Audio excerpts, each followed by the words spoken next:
চিরসখা ধারাবাহিকের আজকের পর্বে এক শান্ত সুন্দর মুহূর্ত হঠাৎ করেই বড় ঝড়ে পরিণত হয়। শুরুতে কৃষণের মা স্নেহভরে মিঠিকে জিজ্ঞেস করেন তার গয়নাগুলো কোথায় রাখা হবে। মিঠি খুব সহজভাবে জানায় গয়নাগুলো তিনি নিজের কাছেই রাখুন, কারণ এত গয়না সে পরেও না, আবার ঠিকমতো সামলাতে না পারারও ভয় আছে। এই কথায় কৃষণের মা আরও একবার বুঝতে পারেন মিঠির মন কতটা বড় এবং সে কতটা নির্লোভ। কিন্তু সেই শান্ত পরিবেশ মুহূর্তেই বদলে যায় যখন গয়নার ব্যাগ থেকে একটি রিপোর্ট বেরিয়ে আসে। প্রথমে সবাই সেটিকে সাধারণ কাগজ ভেবেছিল, কিন্তু কৃষণের দিদি কৃষ্ণকলি কাগজটি পড়েই হতবাক হয়ে যায়। মিঠি বারবার জানতে চাইলেও সে কিছু না বলে কৃষণকে ডেকে আনে।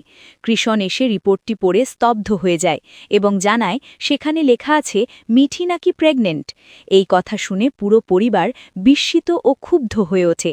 কৃষণ কষ্ট আর রাগে মিঠিকে প্রশ্ন করতে থাকে কেন সে এই সত্য লুকিয়েছে, কেন তাদের বিশ্বাস ভেঙে দিয়েছে।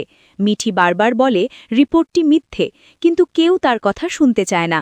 পরে কৃষণের মা মিঠির পরিবারকে ডেকে পাঠান। কোমলিনী ও স্বতন্ত্র এসে জানান প্রথমে ভুলবশত এমন ধারণা করা হলেও পরে জানা যায় মিঠি প্রেগনেন্ট নয়, তার শরীরে টিউমার ছিল এবং সেই কারণেই অপারেশন হয়েছিল।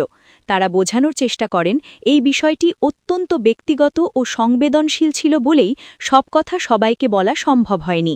কিন্তু কৃষণ তখনও আঘাত আর অবিশ্বাসে অন্ধ। সে জানিয়ে দেয় এই বিয়ের বাকি কোনো আচার আর হবে না। মিঠির কাছে এটাই সবচেয়ে বড় ধাক্কা, কারণ যে মানুষ তার পাশে থাকার কথা দিয়েছিল সেই মানুষই আজ তাকে না শুনেই বিচার করে ফেলল। এখন দেখার বিষয় সত্য সামনে এলে কৃষণ কি নিজের ভুল বুঝতে পারবে, নাকি এই ভুল বোঝাবুঝি মিঠির জীবনের সবচেয়ে বড় ভাঙনের কারণ হয়ে থাকবে।